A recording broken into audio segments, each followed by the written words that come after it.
Le procès France Télécom, qui s'est clôturé le 11 juillet, est un procès hors norme, par la taille de l'entreprise d'abord, par le nombre de parties civiles, par le nombre de témoins aussi cités à la barre. Parmi ces témoins, il y en avait de deux sortes. Il y a eu les grands témoins, comme on les a appelés, c'est-à-dire les experts, beaucoup de sociologues, et parmi eux, le psychanalyste du travail Christophe Dejour, qui a été auditionné dans les premiers jours du procès. Il y a deux choses qui m'ont particulièrement marquée dans son témoignage. La première chose, c'est qu'il a insisté pour dire que chacun d'entre nous avait une fragilité psychique qui était bien évidemment en jeu dans le travail, dans lequel on s'investit tous énormément en attendant une forme de reconnaissance de cet investissement. La deuxième, c'est de dire qu'à partir du moment où il y a un seul suicide sur un lieu de travail, il faut que tout s'arrête. Parce que c'est le signe que le milieu humain de l'entreprise a été atteint, désorganisé par justement l'organisation du travail mise en place. Et puis à côté donc, de ces témoins experts, il y a eu aussi les salariés, les anciens salariés de France Télécom ou les proches de ces anciens salariés qui ont pu venir témoigner à la barre. Et ça a été notamment le cas de Madame Bugeaud, qui est venue témoigner de la dernière année professionnelle de son mari, qui s'est donné la mort en 2006.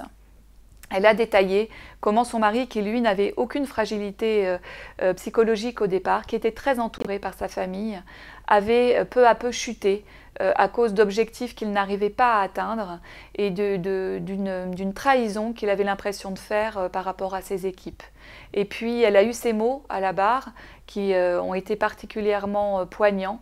Elle a dit « Je suis là pour donner le témoignage d'une victime invisible ». Durant ces 2 mois et demi d'audience, le tribunal aura manifesté toujours la même qualité d'écoute à l'ensemble des parties civiles venues raconter leur histoire ou celle de leurs proches. Et parmi ceux-là, c'est sans doute de l'avis de tous le témoignage de Noémie Louvradou, donc la fille de Rémi Louvradou qui s'est immolée par le feu devant une agence France Télécom, qui restera le plus poignant.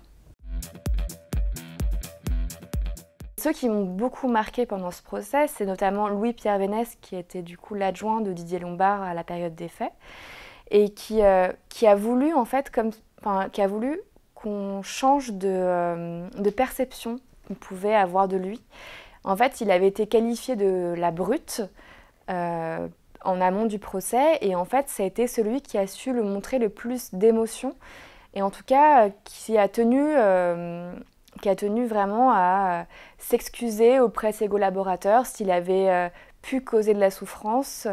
L'autre personnalité qui m'a beaucoup intéressée pendant ce procès, c'est Monsieur Guérin, qui est l'actuel directeur juridique de Orange, et donc qui travaillait déjà à France Télécom au moment des faits. Et en fait, lui, ce qui est intéressant, c'est qu'il connaît les parties civiles, enfin certaines des parties civiles qui sont sur les bancs dans le public, et parce qu'il travaille encore avec eux aujourd'hui. Et en même temps, il est à côté des prévenus et il doit défendre l'entreprise. Et en fait, il a trouvé le bon positionnement entre justifier la politique de l'entreprise et en même temps être dans la compassion quand on sort de la salle d'audience. Jeudi 11 juillet, la présidente du tribunal a donc pris la parole une dernière fois. Elle a eu un mot pour tout le monde. Pour les avocats qui ont assuré leur mission avec une constance et une exigence à laquelle le tribunal n'a pas été insensible.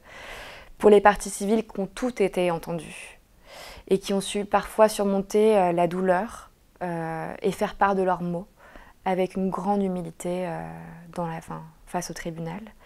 Et finalement de conclure ainsi que c'est finalement ce lourd fardeau que le tribunal emporte avec lui pour son délibéré, mais espère toutefois que cette prise de parole collective, elle ait pu rendre la douleur un petit peu plus supportable.